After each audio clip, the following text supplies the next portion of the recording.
कराची में Sindh employees alliance के एहतजाज के बायस गवर्नर हाउस, पुलिस क्लब और अतराफ में शदीद ट्रैफिक जाम है, जिससे लोगों को मुश्किलात का सामना है। वाज़ेह रही जितने भी एहतजाजी एम्प्लॉयज हैं, इनकी जानिब से कोशिश की गई थी कि गवर्नर हाउस का रुख करें, लेकिन पुलिस और कानून नाफिज करने वाले इदारों की भारी नफरी मौके पर पहुंची और उन्हें वहां पर जाने से रोक दिया गया, जिसके बाद हमने देखा कि सूरत हाल खासी कशीदा भी हुई थी। और अब हम देख रहे हैं कि ये जो सड़कें हैं, यहाँ पर ट्रैफिक जाम है और लोगों को इस हवाले से मुश्किलात का सामना है।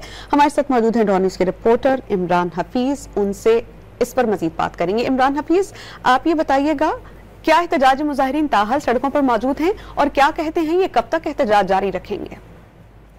देखिए, ये लाठी चार्ज के बाद जो है मुजाहिरीन जो है वो मुंतशिर हो गए थे, लेकिन जो ट्रैफिक का निजाम है, जो अतराफ के रोड जो थे, जो इस तरीके से बंद किए गए हैं, बदतरीन ट्रैफिक जाम है।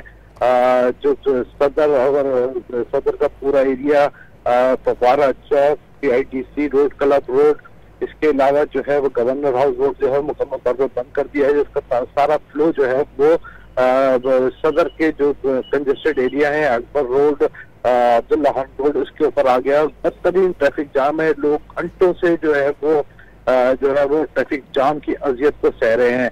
ट्रैफिक का निजाम अगर कहें तो बदतरीन जो है वो धर्म बरम होकर रह गया है इस वक्त। और यहाँ पर गाड़ियां जो है और खुसूसन जो रक्षा है वो रॉन्ग साइड भी जो है आ रहे हैं, लेकिन उनको रोकने वाला कोई नहीं। जी इमरान, बहुत शुक्रिया आपका।